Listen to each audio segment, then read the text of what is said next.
There's a thing called FIRE, F-I-R-E, financial independence, retire early.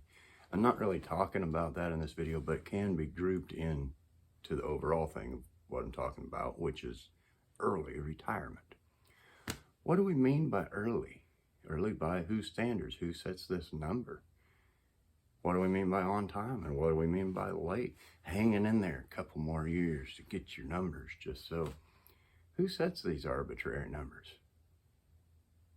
Well, the federal government, purveyors of fine intellectual capabilities since the dawn of governments. So that's probably not going to work out too well. I think the initial retirement number was 55, wasn't it? And I think it went to 60. And then it was 62 and a half for certain people. And I think it was 65.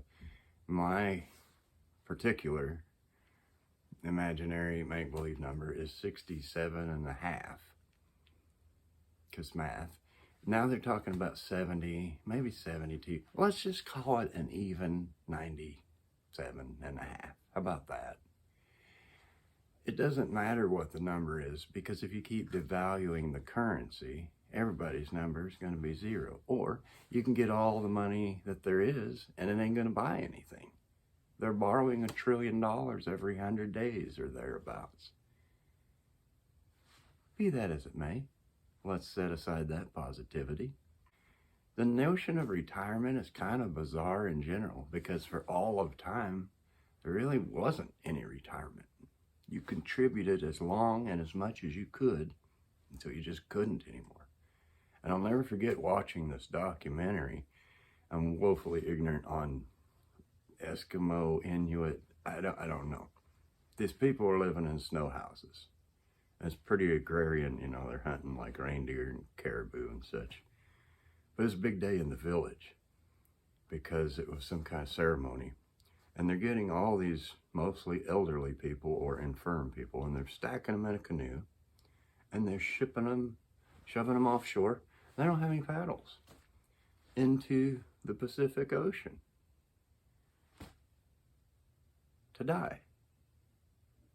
And the village is happy and they're waving, and the elderly, mostly elderly people in the canoes are waving. Oh yeah, because they're doing their part. They're not a burden anymore on the young people with families. They're trying to keep the society going. That's a bit harsh, but it seemed to be a contract that worked out for them, this social contract. Not going to really work in our societies, because most people, you ain't going to get into that canoe. Anywho, this notion of retirement didn't really become a thing, a problem, until it became a problem. And when you had the Great Depression and the Dirty 30s, and all of a sudden you got a lot of elderly people that are too old to work, not that there was many jobs anyway,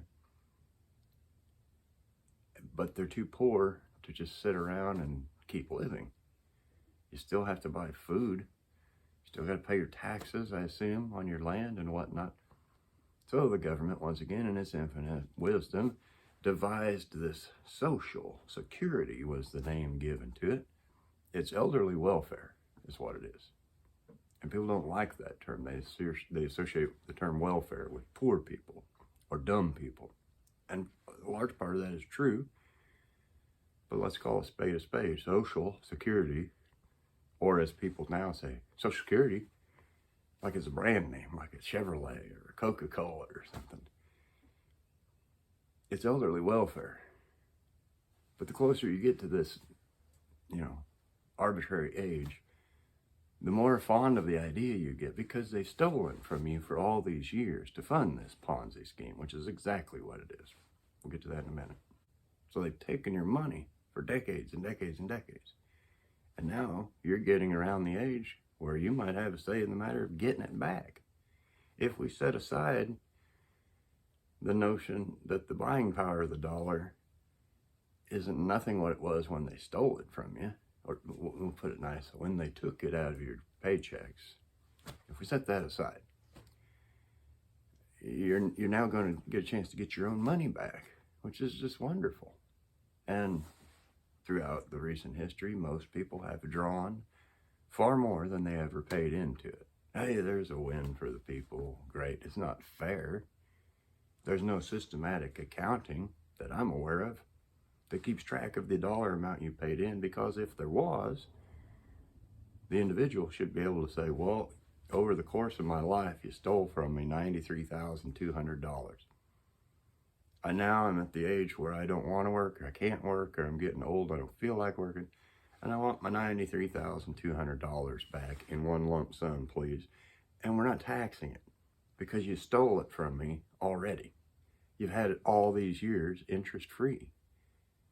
All the gains you've got on it, I didn't see any part of that. So there's no taxes. You got your taxes over time. In theory, the trouble with that is this so-called Social Security fund has been robbed blind. There is no fund.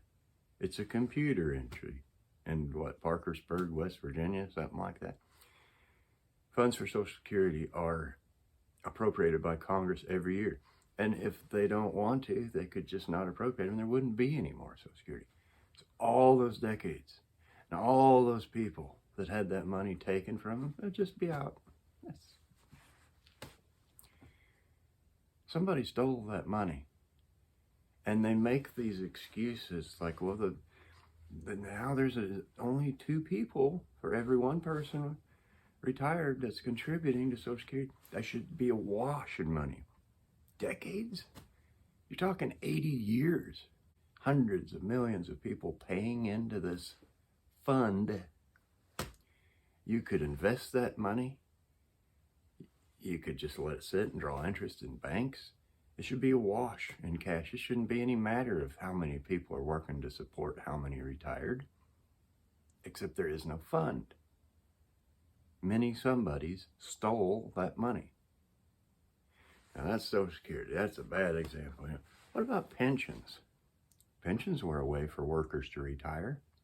And maybe I'm confusing 2 things. Maybe it was pensions where people could retire at 55 and then maybe later they got their Social Security.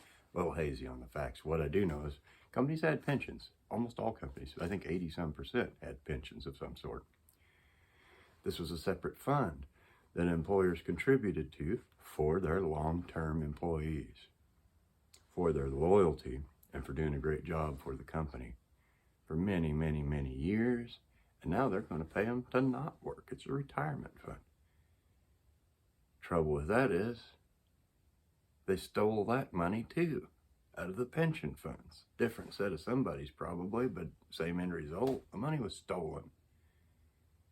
Or they used it to fund other things. The same. If that money is earmarked for retirement, it can't be touched for anything other than retirement/pension funds. Well, they stole that money, so you can't count on that pension, just like you can't count on this Social Security elderly welfare.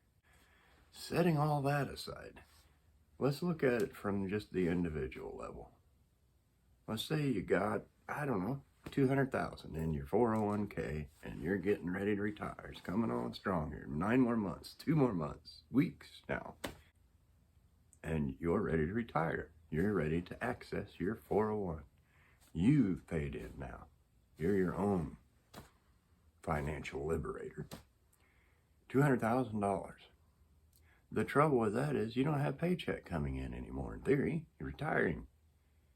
How long is the $200,000 going to last you? When you're used to living on, I don't know, let's just throw out a number, $50,000 a year. We can do the math on that. 4 years, you're going to make it. 4 years, you're going to make it. And you're going to be out of cash. This presumes that your health is going to maintain its current level, which maybe it will, it's probably not. So your health costs are going to go up. It presumes that you won't get a catastrophic illness, some type of major cancer, and maybe you have the misfortune, I'll say, of living through this catastrophic illness. But now you got $3 million in medical bills. There went your 401k. It presumes that that money's going to buy the same amount of goods and services that the money now does, and it won't. We know this. I mean, heck, the Federal Reserve says they have a target of around 2% interest, 2% inflation per year, which is the dumbest thing I've ever heard, because in 50 years now, the value of your money is zero. At 2% a year inflation, I mean, it's simple math, I would think. But you got a 401k. You have $200,000. You have 4 years. The trouble with that is, now you're retired, and you have all the time in the world to go shopping and spend money. You have endless free time. You got time to scroll through the doobly-doos, and hey, look at that. I always wanted a canoe to put my elderly people in and ship off in the ocean. Online, add to cart, you got all day to shop and to spend money. Where before, at least at face value, you had to work. You understand how quickly this money is going to go? This idea that people can retire is a very isolated moment in time. It's when the country was doing so well in the late 40s, the 1950s, the 1960s, that there was such a thing as like, you could get paid to just sit at home. And don't get me wrong, I understand there's dividends, and you can, if you manage your cards right and everything goes perfectly and stuff, maybe. I have long held the contention that everybody should retire at age 35. By age 35, you've kind of got your head out of your butt. You've made your stupid mistakes because you're young and ignorant, or, just goofy. And you should retire from 35 to 50. That's 15 years. In theory, you've been working 20. Age 15 to age 35. It's 20 years. Age 35 to age 50, 15-year retirement, and you've still primarily got your health. You can do things. And at age 50, you go back to work, and you just go on until they're carrying you off in the old wood box. I think it's a great idea. If we're going to have the social welfare, elderly welfare state, why not? Why not have something sensible? Why do you have to wait until you're 67? And you can't even ride in a car for 3 hours for the pain. Your body's spent up and used up because you worked all those years hard. In theory, even if you didn't, you gave them your time. Years of your time. Your most valuable asset, by the way, is gone. And now you're gonna, hey, I want my money back. I'm 67 and a half. Oh, but it doesn't buy anything anymore? Super, because inflation. Oh, and you've robbed the fund. Well, it worked out well for some of us that did the robbing. It is a peculiar thing, though, this notion of retirement, and they call it an entitlement now. I guess technically, yeah, I'm entitled to my own time and my own money that you stole from me. I'd like it back. But they're already making excuses. There may not be enough money. By 2031, or whatever the hell the date is now that they're just pulling stuff because there is no trust fund. They've already cleaned it out. They stole it. And some of it was appropriated for other things, and most of it was stolen. Just like the pensions were stolen. I don't know. It's an interesting thing to me. You can put your comments in the comment section. I always read them because I find them interesting. I like the discourse. Maybe there's something I'm missing here. I do thank you for watching. I appreciate your time, and I'll see you next time.